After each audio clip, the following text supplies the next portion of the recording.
People talk about integration a lot nowadays. Everything is a problem of integration of migrants or asylum seekers or refugees.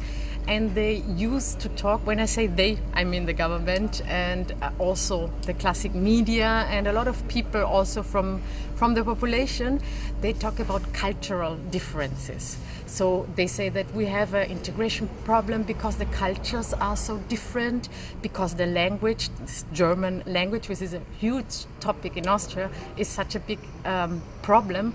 But when you look closer to the problems, where are the real problems, you can see that what we are talking about is a class issue. And that's what makes it so difficult to unmask the real thing behind it. So why is it difficult for people to get status, a legal status in Austria? It's not difficult for very famous people, Anna Netrebkova or other famous football players or whatever, get citizenship quite soon. And nobody talks about integration problems of rich Russian entrepreneurs or oligarchs. That's obviously not a topic, although their culture can be different. You see that where it gets a problem, it's for the poor people, for people who come here without means, maybe without education, some even with education but without means. And then if you look closer to the problems, it's obviously a class issue and not a cultural problem. I think that us, the people who are working in the migration and so-called integration field, although I don't like the word, so we still don't have another one, is that we should use media more. We should be open with the media. We should put our content inside the media and not stay outside of it. So what we, for example, do in my work when we organize these debates about migration and integration, we always include the media. And we write press statements and try to put the contents inside also the regional media, so that the people, when they have their breakfast at morning, read something about the difficulties of migrants or the reason why refugees come here. We have to do this step and get in touch with the population and not stay on an abstract or even academic level. We have to get involved. There's no way around it.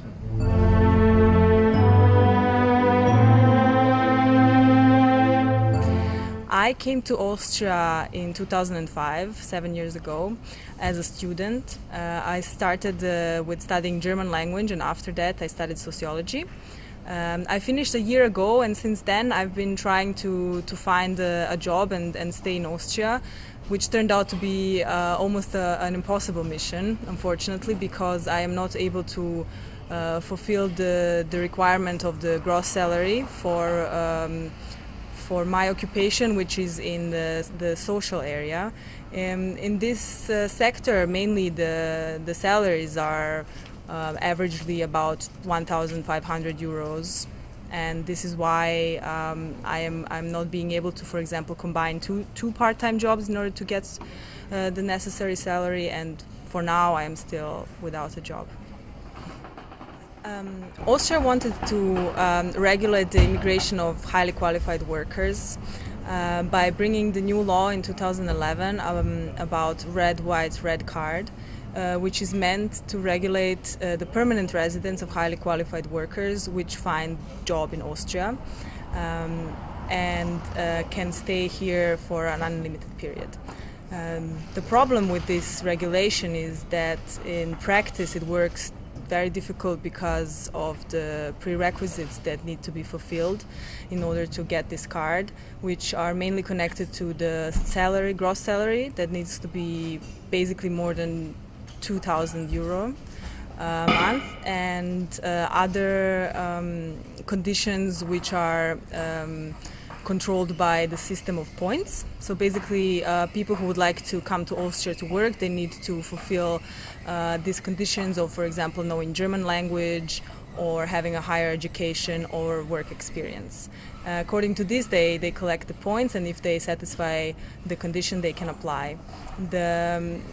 There is no security for some people that they will even acquire this permit, because if it's proven that in Austria there are Austrians who could also do this job, then your application can be denied.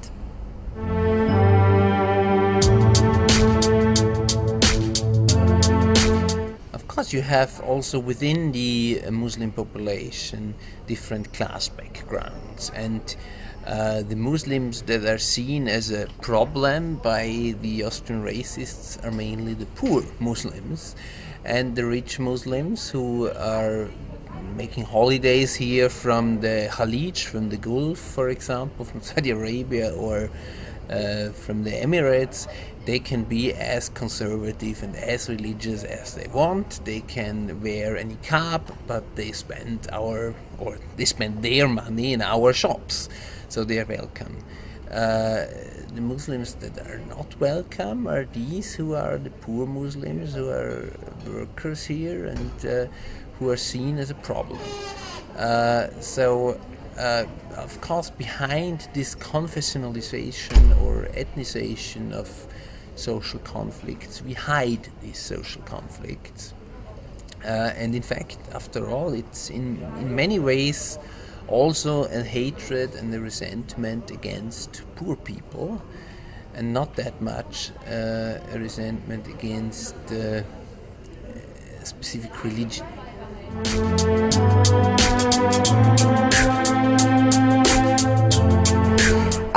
Zu der Frage, welche Gründe es gibt, warum man nach Österreich einreist, ist einer der größten Probleme wahrscheinlich, dass die Menschen aus zwei Gründen nach Österreich kommen. Das erste wird sein politische Hintergründe, das zweite wird sein aus wirtschaftlichen Gründen. Das sind die zwei Gründe, warum man nach Österreich kommt.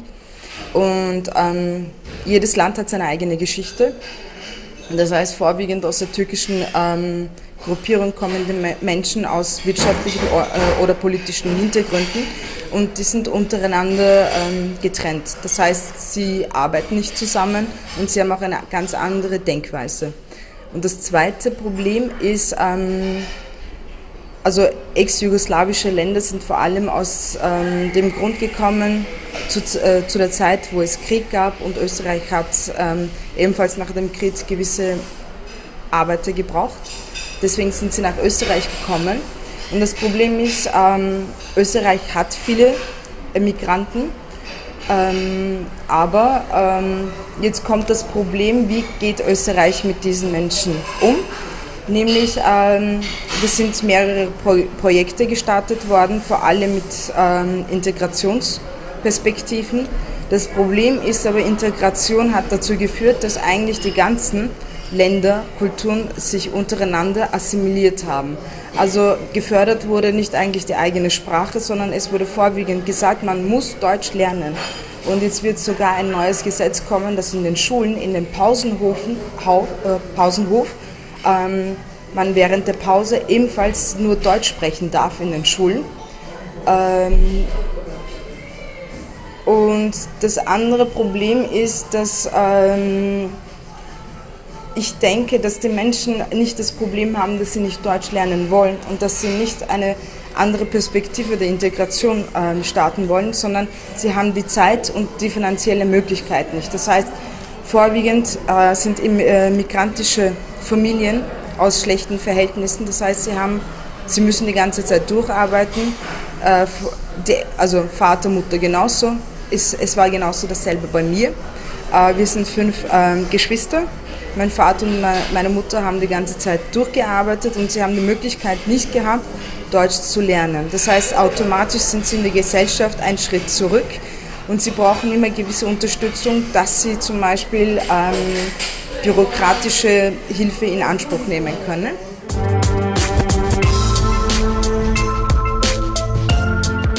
The first generation of migrants were working in the agricultural sector.